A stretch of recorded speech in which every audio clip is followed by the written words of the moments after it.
Une nouvelle semaine commence aujourd'hui. En tout cas, j'espère que vous avez passé un très bon week-end. On se retrouve pour un nouveau podcast du lundi matin à 6h30. Et aujourd'hui, nous allons parler de la discipline, qui est la compétence mentale la plus importante qu'il y a à avoir pour réussir, que ce soit dans le business, que ce soit dans les études, que ce soit dans le sport, que ce soit dans la vie conjugale, que ce soit dans la vie de famille, peu importe le domaine dans lequel vous souhaitez réussir et être heureux, vous avez besoin d'une seule compétence mentale qui est la discipline. Et je pense que la discipline est la racine de toutes les bonnes qualités qu'un homme peut développer. Donc j'espère en tout cas que le week-end dernier, vous avez pris le temps de faire le bilan de votre semaine de trading, que vous avez retenu des leçons, des différentes erreurs que vous avez pu commettre. Même si vous avez eu de belles performances, j'espère en tout cas que vous avez pris le temps de pouvoir tirer une leçon de votre semaine et de savoir ce qu'il faut répéter pour augmenter vos performances et ce qu'il faut laisser de côté pour de la même manière augmenter vos performances. Donc, quand on parle de discipline, comme j'ai toujours l'habitude de le dire, la discipline, c'est le fait de savoir ce qu'il faut faire et le faire, et le fait de savoir ce qu'il ne faut pas faire et ne pas le faire. Donc, il y a une différence entre le fait de savoir et le fait de faire dans l'exécution. Il y a une différence entre le fait de ne pas savoir et de quand même le faire. Donc, il y a des gens qui font des choses sans savoir que c'est réellement ce qu'il faut faire pour réussir et ils se retrouvent à réussir sans même s'en rendre compte. De la même manière, il y a des gens qui savent ce qu'il faut faire pour réussir mais qui ne le font pas, tout simplement parce qu'ils manquent de discipline. Et je donne souvent l'exemple du code de la route. Le code de la route, presque tous les conducteurs connaissent le code de la route. Mais aujourd'hui, quand on voit comment les gens conduisent dans nos villes, on se demande où est-ce qu'ils ont obtenu leur permis, notamment parce qu'ils ne respectent pas le code de la route. Donc, de la même manière, dans le trading, il y a des règles qu'on se pose. Et je pense que j'ai aussi l'habitude de dire que quand on parle de spéculation, il n'y a rien de plus simple. Quand on parle de trading, d'accord? Techniquement, le trading, c'est un business qui est très simple. Ne laissez personne vous dire le contraire. Si c'était aussi compliqué, je ne pense pas qu'il y aurait autant de traders rentables. La seule difficulté dans le trading, c'est l'aspect discipline, parce que naturellement, l'être humain est indiscipliné. Sinon, techniquement, on sait ce qu'il faut faire. Okay? On sait qu'il faut bien gérer le risque en ayant une mise maximum qui est égale sur chaque opportunité. On sait à quelles conditions prendre un trade. On sait à quelles conditions il ne faut pas prendre un trade. On sait le nombre d'actifs qu'il faut trader au maximum en une journée. On connaît les règles. Et la spéculation, ce n'est rien d'autre que ça. C'est un ensemble de règles. Okay? Le trading lui-même, c'est juste un ensemble de règles. Et un ensemble de règles qu'il faut respecter pour avoir un certain nombre de résultats. Donc, la difficulté sera dans le fait de respecter les règles malgré les choses que les marchés vont nous imposer, c'est-à-dire les différents aléas du marché. Malgré cela, est-ce qu'on est capable de tenir mentalement et de respecter les règles?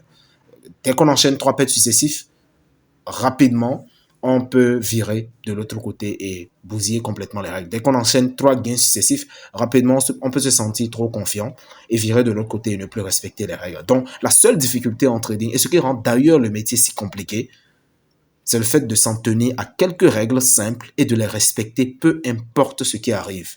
De respecter les règles sans aucune faille. Et je le disais précédemment dans l'une de mes vidéos, j'ai fait une formation sur les indices boom et crash avec un étudiant où je lui ai conseillé de faire du trading unidirectionnel, c'est-à-dire de trader uniquement dans le sens des spikes. Une règle si simple et si banale que ça soit, il n'a pas pu tenir une semaine sans bousiller cette règle-là, en étant tenté bien sûr de trader dans le sens des barres, alors que j'ai juste dit trade uniquement dans le sens des spikes. Donc, de la même manière sur les marchés, quand on vous donne une stratégie de trading, quand vous avez une stratégie de trading, une stratégie, ce n'est rien d'autre qu'un ensemble de règles. C'est-à-dire, à quelles conditions je prends un trade. C'est ça une stratégie de trading. À quelles conditions je dois faire un placement. À quelles conditions je dois acheter. À quelles conditions je dois vendre. Et surtout, à quelles conditions je dois attendre. Et à quelles conditions je dois sortir d'une position. Donc, ça, c'est un ensemble de règles. Et la difficulté sera dans le fait de respecter maintenant les règles. Quand on vous dit, suivez la tendance. Combien de fois avez-vous tradé contre tendance? Quand on vous dit utilisez les niveaux clés, combien de fois avez-vous pris un trade sans qu'il n'y ait aucun niveau clé significatif là où vous avez fait votre entrée? Combien de fois?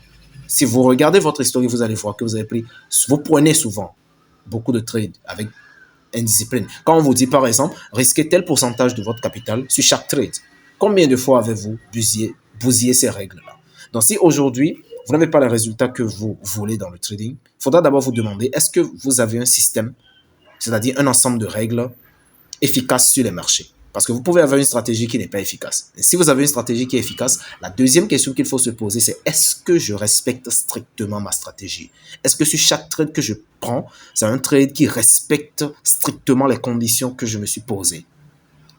Deuxième des choses, est-ce que je respecte strictement mon money management? Est-ce que sur chaque trade que je prends, c'est la même mise que je fais?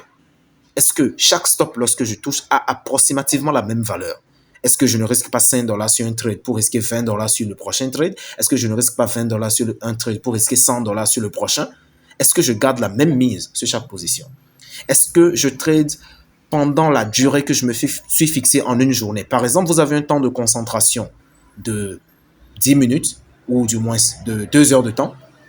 Si vous tradez au-dessus des 2 heures de temps, c'est-à-dire plus de 2 heures de temps, vous savez qu'après les 2 heures de temps, vous n'êtes plus concentré. Donc, vous êtes plus susceptible de commettre des erreurs. Donc, quand vous vous retrouvez maintenant à trader pendant 4 heures de temps, pendant 6 heures de temps dans la journée, est-ce que ça fait partie de votre plan? Quand vous vous retrouvez à trader toute la journée, c'est-à-dire le matin, vous gagnez et le soir, parce que vous êtes fatigué, vous commettez beaucoup d'erreurs. Et ces erreurs font que vous enchaînez des pertes parce que vous prenez des trades inutiles. Est-ce que cela fait partie de votre plan? Est-ce que vous avez respecté votre plan? Troisième des choses, si vous êtes spécialisé sur un marché, notamment disons que vous êtes spécialisé sur les marchés boom et crash ou bien vous êtes spécialisé sur les marchés de volatilité, vous vous dites, je vais trader 3 actifs aujourd'hui. Je vais juste trader boom 500, boom 1000 et crash 500. Alors, est-ce qu'au cours de la journée, vous vous êtes tenu à ces 3 actifs-là? Est-ce que vous n'avez pas été tenté de chercher un autre actif juste parce qu'il n'y avait pas d'opportunité favorable sur les 3 actifs que vous aviez décidé de trader? Est-ce qu'à un certain moment donné, vous ne vous êtes pas retrouvé dans l'overtrading? C'est-à-dire, vous vous dites, OK, je ne dois pas prendre plus de 5 trades aujourd'hui. Et finalement, à la fin de la journée, vous vous retrouvez avec 60 trades sur l'historique. Donc, vous voyez qu'en fait, la seule difficulté, la principale d'ailleurs, c'est le fait de respecter les règles. C'est la seule chose qui rend le trading aussi compliqué. Parce que être humain que nous sommes des créatures indisciplinées. Nous fuyons la douleur pour chercher le plaisir. Nous fuyons tout ce qui fait mal, tout ce qui est difficile, pour chercher le confort. Et c'est justement pour ça que nous sommes indisciplinés, naturellement. Quand quelqu'un se dit « je veux perdre du poids » et tout de suite après, il s'achète un donut, il s'achète des croissants, il s'achète une bonne part de pizza. Donc on voit que ça, c'est de l'indiscipline. Quand une personne est en couple et sait qu'il ne doit pas tromper son ou sa conjointe, et tout de suite après, il se retrouve à regarder les fesses dans tous les coins de la rue, ça, c'est de l'indiscipline. Donc, vous voyez que la discipline, ce n'est pas que dans le trading, c'est dans tous les aspects de la vie. De la même manière, un étudiant qui souhaite réussir dans ses études, il ne va pas au cours, il n'assiste pas au TD, il ne fait pas des recherches personnelles, il vient juste tenter sa chance aux examens. Donc, vous voyez que ce n'est pas un étudiant qui va réussir comme cela se doit. Donc, la discipline, ce n'est pas que dans le trading, c'est dans tous les aspects de notre vie. Et tant que nous ne nous forgeons pas une discipline sans faille, on ne peut pas optimiser nos résultats dans le trading. Si vous êtes discipliné sur les marchés, c'est-à-dire si vous respectez les règles et que vous n'êtes pas rentable, ça veut dire que le système n'est pas efficace. La stratégie que vous utilisez n'est pas efficace.